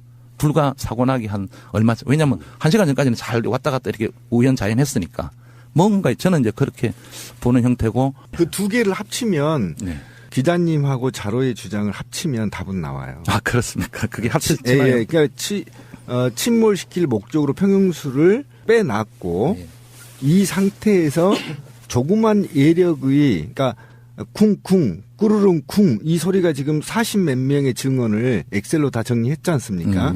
검찰에서. 그러니까 그 내용을 보면 꾸르릉 쿵 듣는 사람도 꾸르릉 꿍 이렇게 듣는 사람 쭉 이제 음성어를 다 적어놨잖아요. 그런 걸 보면 굉장히 복원력이 불안한 상태에서 조그만의 외력으로 팅 치면 그냥 넘어가 버리는 상태를 만들었을 가능성이 매우 높다라는 거죠. 그러니까 제가 자로님에게 이 방송을 한번 부탁드리고 싶은 거는 말씀드리면 이거를 우리가 다시 돌아가서 잘 보십시오. 이 사건이 어디서 났는지. 자, 잘 생각해 보시면 이 사건이 쿵쿵이라면은 모든 사건은 쿵쿵에서 시작됐을 겁니다. 그죠? 그렇죠. 쿵쿵. 그리고 조타실에서 잘 생각해 보십시오. 가만히 있다가 우리는 가만히 앉아갖고 운행하고 있었는데 갑자기 어디가 쿵 소리가 나더니만 너 이렇게 기울어졌다. 이렇게 진술이 돼야 될 거 아닙니까? 그런데 이 사건 잘 보십시오. 어떤 일이 처음 진술의 모든 진술 보십시오. 가다가 맹골수도가 보이길래 오도를 틀어라 하잖아요. 그죠? 저 김한결 오도를 틀어라니까 오도를 틀은 순간에 휙힌 거잖아요. 오도를 틀어 놀란 일이 벌어졌잖아요. 사과 먹지를 않으면서 그렇죠. 돌아갔다는 거죠. 자, 다시 말씀드리면 이 상황을 우리는 백지에서 다시 가서 잘 보십시오. 기관실에서는 오도를 트는 순간에 이 사건이 발생한 거예요. 그리고 그 전에 쿵쿵 했으면 오도도 털지도 않았겠죠. 바로 비상사태가 나니까. 그렇잖아요. 그렇죠. 이게 뭐지 이러고 쿵 해서 이러면 도대체 이게 뭐지 하고 초비상이 날 거 아닙니까? 그런데 아무 일이 없었는데 이 기관사들이 주장하는 건 우리는 적재적소의 명령을 이렇게 받고 항해사 받고 항해사가 그 키 잡은 사람이 이게 오도를 트는 순간 휙 그냥 넘어갔다. 그래서 사건이 발생하잖아요. 소리는 쿵쾅쿵. 그리고 나서 쿵쾅쿵 났겠죠. 그게 뭐 컨테이너 소리든 뭐든 간에. 왜냐면 오도를 틀었는데 그 6,800톤짜리가 이 30도 가량 넘어간다는 건 어마어마한 힘이거든요. 확 넘어가는 거는. 그러니까 제가 자로님이 백지 상태 놓고 잘 하시던데 저는 그걸 강조하고 싶던 거죠. 이 사건의 가장 원초적인 그 시작 시점으로 다시 한번 가보자. 과연 쿵쿵이 이 사건의 시작점이었나?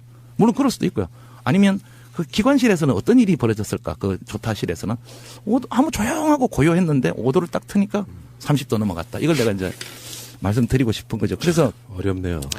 아니 그래서 하여튼 결론적으로는 저는 어쨌든 이거를 제가 하는 이유가 역시 간단합니다.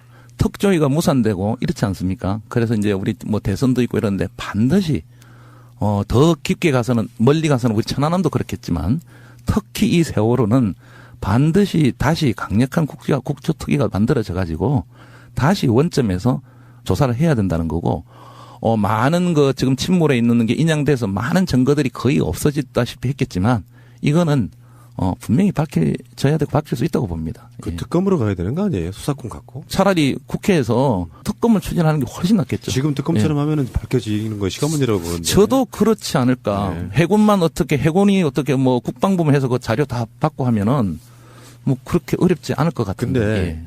근데 세월호 사건을 수백 회 방송을 해본 우리로서는요. 침몰 원인보다 더 중요한 것은 왜 그렇게 많은 것들을 조작하면서까지 숨기려고 했나 일 수 있거든요. 그리고 왜 그렇게 구조하지 못했나. 범죄 동기. 범죄 동기. 그게 오히려 사건의 원인에 접근하는 데 훨씬 더 쉬운 방법일 수 있어서. 맞습니다. 예. 사고 원인은 모르는데 벌어진 상황들을 보니까 뭔가 엄청나게 것이 숨기려고 한다. 예를 들어서 잠수함이라고 한들 그렇죠. 그렇게까지 조작해가면서 숨겨야 될 이유가 저는 없었다고 보는 거라서. 그러니까 범죄의 동기. 지금 제가 지금 기억났는데 저번에 새날에서 말씀을 드렸는데 그러니까 저도 잠수한 가능성이 없다고 하는 건 절대 아닙니다. 이제 방송을 다 듣는데 근데 바로 그것 중에 하나 자꾸 저게 포인트 맞춰지는 게 저쪽 뭡니까 살보함이 아니고 무슨 함이 본 리처드 하면서 MH60 헬기 2대가 뜨잖아요. 오잖아요 구조하러. 그게 들어오지도 못하잖아요 상공에서. 막았잖아. 예, 그게 대잠 헬기입니다. 그 헬기가 대잠 헬기입니다. 그 대잠 헬기 링스 MH60 대잠 헬기는 뜨면 어떤 일이 벌어지냐면 싹 다 보입니다 밑에. 나름 물론 보이는 것도 밑에 어떤 놈들이 있고 위에다 다 쏘고 하기 때문에 그 대잠 헬기예요. 물론 이제 그런 것도 이해가 안 간다 이거죠. 국방부가 하는 행동들이. 잠수함을 가리려고. 그렇죠. 이제 우리 국민들은 그걸 보면은 아니 하나가 더 급한데 국방부는 뭐 다 거의 가라앉고 저 오후 정도 돼서 제가 이제 곧 기사 다른 거 하나 나가겠죠. 뭐 12시 낮 12시인가 11시 돼서 와서 뭐 별 뭐 할 일 없다는지 그래서 어쨌든 뭐 또 충돌 우려도 있고 헬기끼리 무슨 헬기끼리 충돌 우려가 있어서 그 헬기 몇 대 있었습니까? 국민이 다 알고 있는데 그렇잖아요. 헬기 세대 뭐 이런 무슨 헬기가 충돌 우려가 있습니까? 헬기가 뭐 바보입니까? 그리고 300명이 죽어가는데 헬기 충돌이 중요합니까?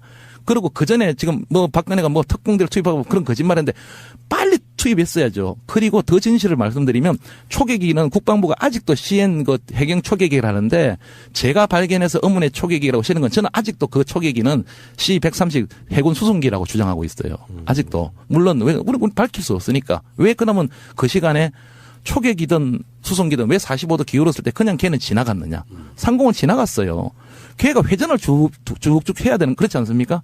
사고 지역을 이렇게 계속 돌아야 되는 거예요. 그렇죠. 예. 그게 정상적인 거죠. 만약에 그리고 해경의 초계기였다면. 그리고 초계기든 뭐든 간에 무조건 뭐 떨어뜨릴 수 있는 건 다 떨어뜨려 줘야 되는 거예요. 왜냐면 배 밖으로 튀어나온 사람들도 있기 때문에 대형 선박 사고가 난 현장이기 때문에 의문을 시작하면 한도 끝도 없는 거예요. 예. 이게 엄청난 의문이죠. 7시간의 문제부터. 예. 마지막으로 이런 말씀을 드려보고 싶어요. 진짜 중요한 건 사고를 당한 세월호가 아직 물속에 있는데 그렇죠. 세월호 인양에 있어서 이것도 고의 지연 느낌이 굉장히 많이 나지 않습니까? 저도 그렇게 봅니다. 진작 끌어올려졌을 배가 아직까지도 끌어올려지지 않고 그 안에 온갖 흠집들을 내놔서 지금 진상규명도 어렵게 만들었다고 하니까 자로님의 동영상이 그렇게 말하지는 않지만 일종의 메시지는 고의 침몰이 아닌 것 같다 이거잖아요. 그러다 보니까 이쪽에 살짝 좀 멘붕이 온 측면이 있어요. 네, 그렇죠. 그 모든 화살표가 고의 침몰을 가리키고 있는데 그렇죠. 고의 침몰 아니라고 하니 그럼 그렇게 숨겨야 되는 이유가 뭐가 있고 조작해야 될 이유가 뭐가 있었냐 이게 그렇죠. 계속 나오는 거 아닙니까? 댓글에 지금 많이 뭐 붙고 있어요. 뭐 불확지까지도 붙고 있고. 이거 붙어야 돼요. 그게 왜 그러냐면 이제 말씀 하나 더 하면 우리 천안함 때도 그랬어요. 저도 지금 어제 그 텔레그램 한 사람도 친하지만 서로가 서로를 의심해요. 전부 다 국정은 불합지로. 그래서 서로 저는 이제 커밍아웃 비슷하게 뭐 저는 뭐 오마이뉴스 있다가 뭐 이렇게 민중의 소리 시사저널도 뭐 5년 넘게 그만 이렇게 저 친구는 그래도 불확실지도 모르죠 저도. 어쨌든 쟤는 기자구나 이러고 저도 사실 지금도 누구랑 이래 좀 메시지는 교환하지만 솔직히 의심해요. 왜냐하면 너무 정보력이 크고 이게 하는 방향이 있기 때문에 그 이런 걸 논쟁을 하면요 서로가 서로를 의심해요.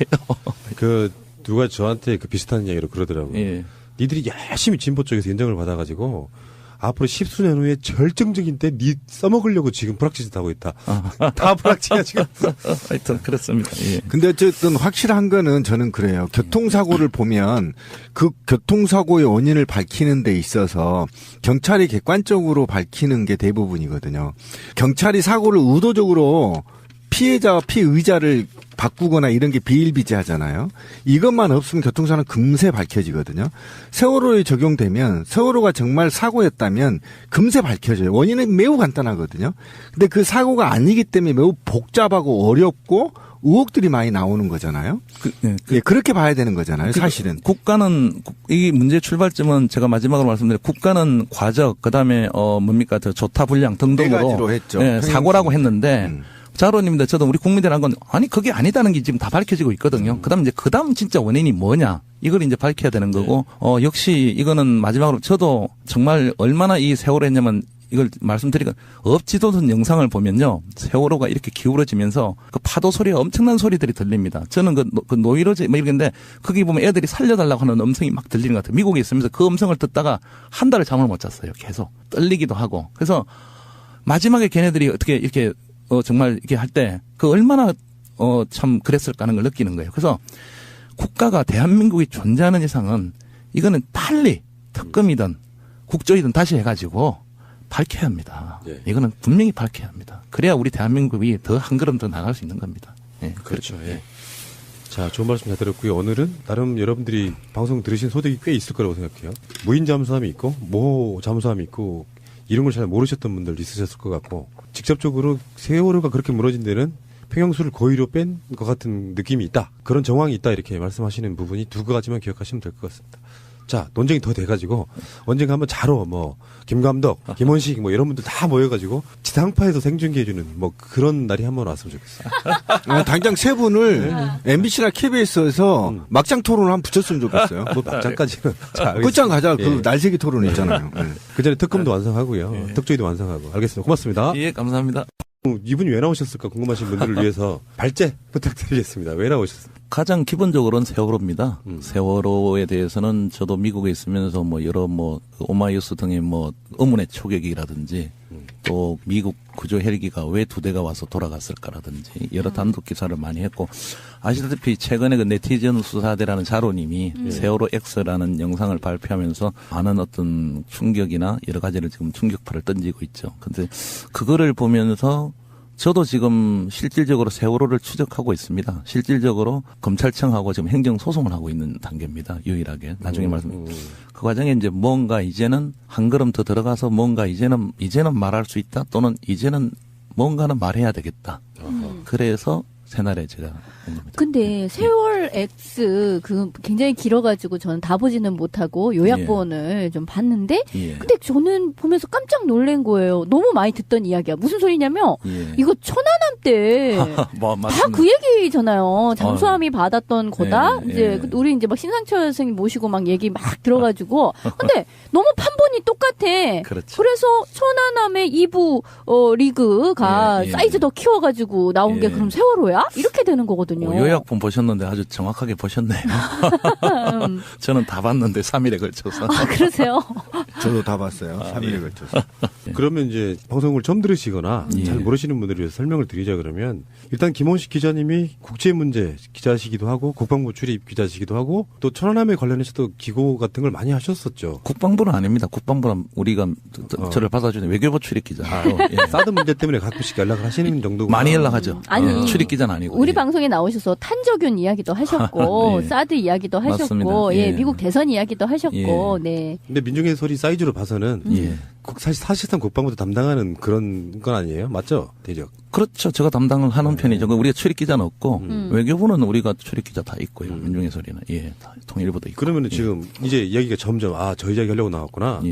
그러니까 천안함도 굉장히 많이 다뤘던 나름대로 전문가이시고 우리는 천안함 전문가 그러면 신상철님밖에 몰라요. 나머지 숨은 고수들이 계시는 거까지는 알겠지만 천안함하고 지금 아까 진미님 이야기한 것처럼 세월호하고 판본이 같다. 그거에 대한 어떤 근거를 일단 이야기하시고 한번 얘기를 깊게 한번 들어가 보죠. 글쎄 이제 제가 아시는 분 아마 이제 이 방송 들으면 김원식이라는 사람이 그 사람이구나 하면 깜짝 놀랄 사람도 있을 건데요. 많은 분. 그 천안함 사건이 발생했을 때 뉴욕 코리아라는 필명을 가지고 서프라이즈나 진실의 글에 많은 글을 올린 사람이 바로 접니다. 뉴욕 코리아요? 이제서 이제 커밍아웃 하시는 거예요? 그 사람이 나다고? 아니 어차피 많은 분 다 아시니까. 초창기 그 침몰 사건이 나면서 제가 관여했던 건 아니고 그냥 먼 발치에서 본 거죠.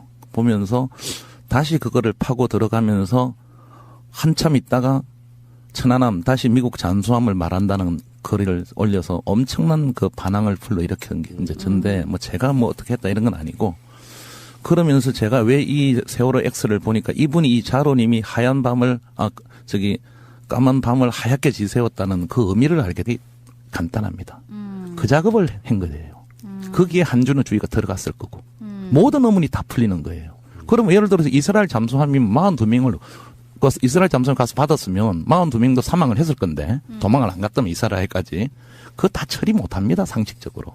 그 큰 잠수함과 죽은 42명을 그것도 우리 아무도 모르게 못하죠.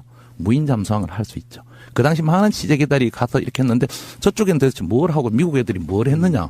걔네들 잠수도 별로 안 했거든요. 우리만 잠수하고.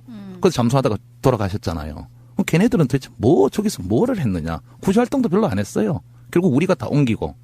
근데 또 그랬는데 다 아시겠지만 아무래도 동맹국이지만 46 우리 용사들이 안타까운 죽음을 당했지만 미국이 난리가 났지 않습니까? 그 당시 나자마자 주한미군 사령관 바로 돌아오고 국무장관이 오고 전 조위를 표하고 했잖아요. 적이 맞아요. 걸리고. 네, 맞아요. 한미 군사 훈련 중에 일어난 불행한 사건이기 때문에 그렇습니다. 청군과 백군으로 나눠서 가면서 그 당시 국방부는 거짓말했지만 그 당시에도 대잠 훈련은 계속되고 있었습니다. 천안함은 그 앞에 가고 있었어요. 초계기로.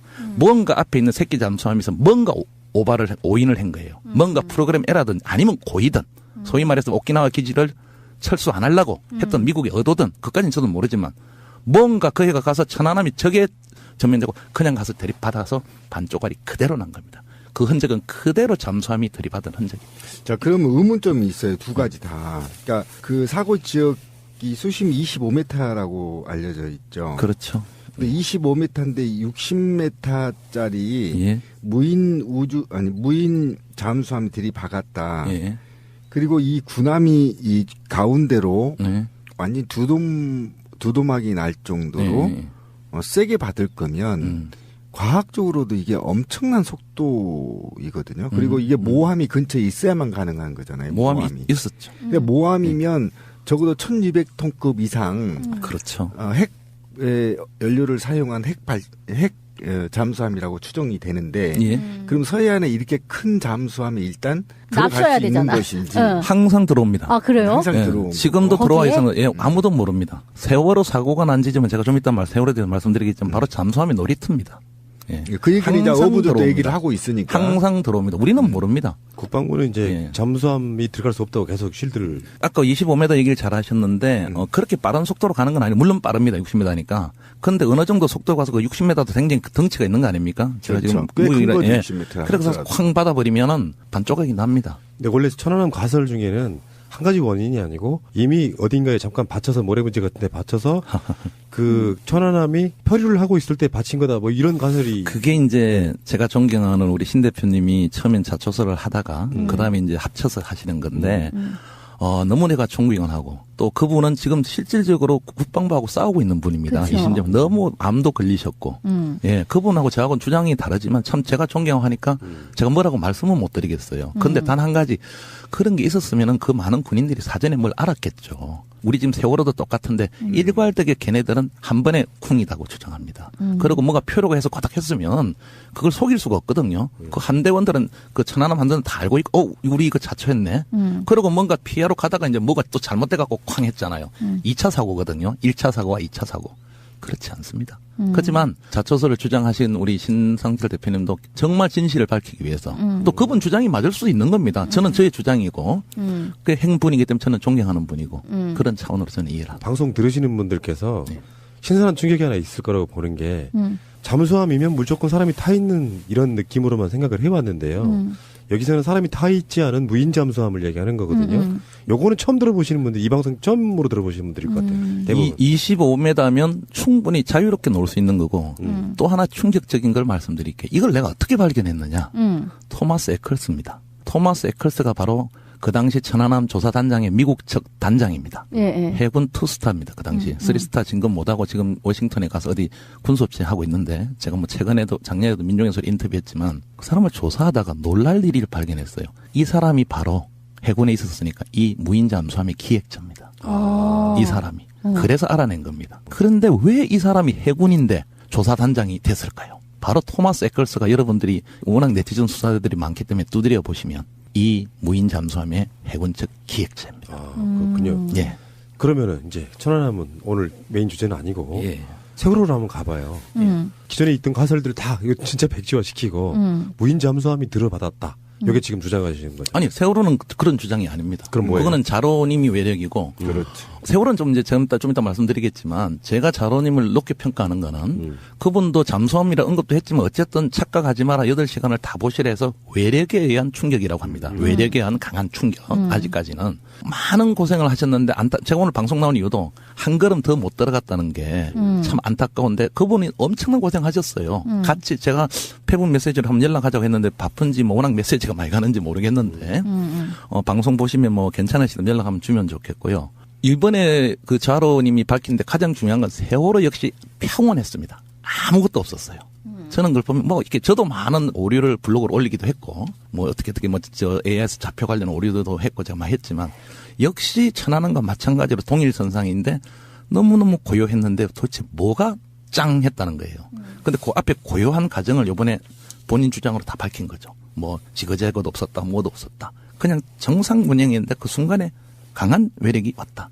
그래서 꽝했다. 이제 그런 거고.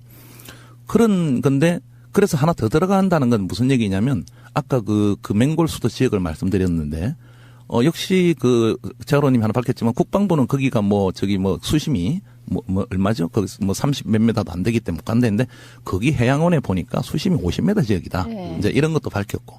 또 한 가지는 우리가 상식을 자로님은 아마 밝혔는데 상식을 지금 또 깨야 되는 게 천안함 높이가 이 물에 이제 수중에 가라앉는 부분이 있으니까 잠수하면 또 그 밑에 다니니까 이게 한 40-50m는 돼야 다닌다. 이런 지금 착각을 하잖아요. 잠수하면 그 지역에서는 물 밑으로 안 다니더라고요. 그걸 저 역시 6개월, 8개월 동안 그 탐구를 하면서 미국에 있는 제 책상 앞에는 어마어마한 인쇄 프린트물들이 있으면서 거의 미쳤죠. 미쳤고. 오늘도 약간 여담을 말씀드린 어제 제가 이거 아무리 봐도 저는 사실은 세월호는 천안함보다 다른 원인을 지금 잡고 있는데 어쨌든 자로라는 분이 이제 하시니까 그 지역에서 해군이 딱 하는 말이 잠수함 활동할 지역이 아니다. 어제 또 발뺌을 하니까 제가 그 당시 천안함을 할 때 저하고 또 유명한 블로그 한 사람한테 제가 어제 메시지를 보내가지고 자료를 좀 달라 하니까 그분이 똑같은 얘기를 해요. 병이 날까봐 다 지웠대요. 그러니까 이런 거 하는 사람들 다 병이 나요. 저도 병이 나고. 그래서 그 마음을 제가 알겠더라고요. 이 8시간 49분의 이 동영상을 만들면 동영상이 중요한 게 아니고 이분은 거의 1, 2년을 그냥 반 미쳤을 거다. 이제 그거 하나. 또 한 가지 또 말씀드릴 건 제가 충격을 받은 거는 우리가 기사를 쓸 때도 스트레이트성 기사를 하는데 이제 감정이 안 들어가는 거 안 들어갈 수가 없거든요. 그렇죠. 예, 사실 반기문 기사를 제가 이렇게 쓰는데 이게 스트레이트성이라도 안 들어갈 수가 없어요. 무슨 뜻인지 이제 아실 거고. 근데 이 자로라는 분이 가장 제가 놀랬던 거는 정말 하얀 백지에서 시작했구나. 편견을 다 버리고. 그래서 방송인에게 말씀드린 의외로 한 70-80%는 팟캐스트 주장이 아주 박살이 나버렸는데요. 어쨌든 이분이 그렇게 하얀 백지에서 시작할 수 있다는 그 용기, 그 편견이 없다는 것에서 굉장히 감동을 받았고 쭉 다 봤죠. 예. 그런 형태. 그 지점은 제가 살짝만 언급하고 갈게요. 예. 그 가설이 틀렸다고 할지라도 예. 그런 것들로 촉발돼서 지금 김 감독 그런 연구가 없었다라고 하면 자로도 연구가 저는 없었을 가능성이 높다고 맞습니다. 생각하는 거예요. 그러니까 예, 그 과정이기 때문에 그렇죠. 예. 그걸 적대적으로 바라보는 건 좀 문제가 있다. 그렇죠. 그렇죠. 제가 표현을 박살내는데 어쨌든 다 똑같은 양자적 차원에서 같이 힘을 이렇게 모아가는 거예요. 그래서 다들 고생하는 거죠. 이 상황이 천안함 때는 더 했습니다. 예. 그 똑같은 예를 들면 잠수함설, 자초설, 국가가 말하는 일본어래, 여러 가지에서 엄청난 논쟁을 그렇게 불러일으켰는데 천안함을 제가 이제 왜 접었느냐 하면 오늘 처음으로 말씀드리는 건 도대체 그걸 좀 말씀드리면 뭘까? 그 진실은 뭘까?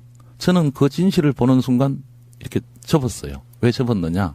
이게 저의 핑계도 되지만 우리 자로님이 첫 마디가 뭐라 했냐면 접촉은 흔적을 남긴다. 우리 천안함 사건은 이쪽에 피해를 받은 쪽은 흔적이 다 있어요. 아시잖아요. 그렇죠. 공격을 한 애가 누군지 흔적이 없어요. 우리 세월호는 이쪽에도 지금 흔적이 없어요. 건져 올리지 못하니까. 다 파괴됐을 거고. 또 저쪽은 또 더 못 찾을 거고 아마. 그런 과정에서 천안함을 이제 먼저 말씀드리면 그 당시 하와이호가 그렇게 들이받고 미국으로 갔는데 진주만으로 도저히 갈 시간이 안 된다. 근데 내가 그 시간이 된다는 걸 밝혔죠. 갈 수 있다는 걸. 그게 미국 잠수함을 다시 말한다는 건데 그래도 풀리지 않는 의문들이 있었어요. 이게 안 맞는 거. 그런데 잠수함은 하와이급 이 잠수함은 항상 새끼 잠수함을 데리고 다닙니다. 한 대 데리고 다닐 수도 있고 두 대 데리고 다닐 수도 있고 그게 바로 그게 AUV 그게 Autonomous Underwater Vehicle 소위 말해서 자동 무인 잠수함입니다. 잠수정? 그렇죠. 되죠. 조그마한 10m짜리 잠수정일 수도 있고 그 사건이 났을 때 다 추측이지만 60m짜리 거의 잠수함이에요. 사람 안 탔다 뿐이지 60m면. 자 그래서 잘 생각을 해보세요. 고 한주준이가 제3부표에 들어가서 쭉 했는데 60m짜리였다. 들어가는 배기관이 있었다. 이 의문이 못 풀었단 말입니다. 그 당시 이스라엘 잠수함이 와서 다 들어갔다. 거기도 몇 명이 죽었다. 여러 가지가 많은데. 그런데 이거를 딱 아는 순간 이게 왜 그랬다는 걸 알았어요. 물론 이건 다 저의 주장이고 추측입니다. 자, 그 당시 천군 백군 훈련을 하고 있다가 그런 사고가 났는데 이 사고는 이미 그 당시 미 7함대 중령과 소장이 진실을 말했어요, 인터뷰한테. 한미 연합 훈련 중에 일어난 사고다. 그렇게 인터뷰 다, 예, 인터뷰 다 했어요. 불행한 사고다 이거죠. 그게 이제 휘감겨진 거죠. 자, 그래서 갔는데 얘 이름이 뭐냐면 얘 이 잠수함의 이름이 공격형 잠수함인데 이제 이 방송을 들으시는 분은 검색 엔진에 두드리면 됩니다. 컷스로트입니다. 목다입니다. 목다. 무섭죠. 목다. 정말 목다예요. 그래서 예를 들어서 그 중에 하나는 LSV-2를 검색 엔진에 치면 이 잠수함의 모습이 다 나옵니다. 예. 뽕따가 아니라 목다. 목을 딴다 이거죠. 얘는 무슨 역할을 하느냐? 우리 아시다시피 거대 잠수함들은 해저에 걸릴 수도 있고 수면이 낮으면 못 들어가지 않습니까? 그쵸. 앞에 보내는 거예요. 앞에 보내서 탐색과 활동을 다 하는데. 정찰. 그렇죠. 근데 하나 더 중요한 건 왜 목다냐? 가다가 전함이 있으면 들이받아버리는 거예요. 어택, 공격력 잠수함이에요. 가미가 거기는 무인이라는 거죠. 그렇죠. 엄마가 조정합니다. 안에서. 다 앞길을 먼저 보. 왜냐면 어디 해저에 뭐가 있을 수도 있고 쭉 가다가 그냥 큰 잠수함 원자력 잠수함이 받아버리면 큰일 나잖아요. 그렇죠. 예, SF 영화를 보면 우주 모함이 있고 거로부터 이렇게 쫘르륵 쏟아져 나오는 새끼 잠수함. 그렇죠. 예. 예, 정이 나오는 거죠. 우주 정이. 예, 그렇습니다. 그 새끼 잠수함이 천안함을 들이받았다. 그렇죠. 그러면 우리가 지금 그 신상철님이나 이런 정보를 통해서 들었던 사람이 타고 있던 잠수함이 아니라는 거예요? 그렇죠. 그 의문을 푸는데 그 많은 세월이 걸렸죠. 그럼 MBC에서 잠깐 촬영했던 그 시신으로 추정되는 뭐 화장터 뭐 이런 거? 아니 당시 그거 이제 그 MBC 때문에 문제 많았잖아요. 예. 그래서 그게 지금 삭제돼 버린 거잖아요. 예. 그거는 또 어떻게 설명해요? OBS도 그 당시 시신을 봤다는 그 보도들이 있었고 예. MBC도 많은 거 그 당시에 많이 추적을 다 했는데 추적할 수가 없더라고요. 그 각각의 그만둔 분도 다른 데 옮긴 분 다 추적했고 전부 다 이쪽이다 하고 결국 저 입장에서는 그 당시 저도 오마이뉴스 입장에서는 팩트가 아니다는 걸로 나왔고 그 여러 가지 지금 세월호도 그렇지만 많은 설들이 나왔죠. 예, 그래서 이제 그랬던 부분이고 역시 이 새끼 잠수함이라는 것도 저의 주장입니다. 근데 이거를 대입하는 순간 모든 의문이 다 풀렸어요. 자, 보세요. 왜 그 당시 천안함 사고가 나고 살보함부터 쫙 군사작전하듯이 옵니다. 그 3, 4일 동안 뭔가를 합니다, 얘네들이. 도대체 그 KBS에 보면 뭔가를 가져가고. 그렇죠. 자, 보시면 들이받아서 밑에 침몰했을 거 아닙니까? 60m짜리는 분해해서 가져가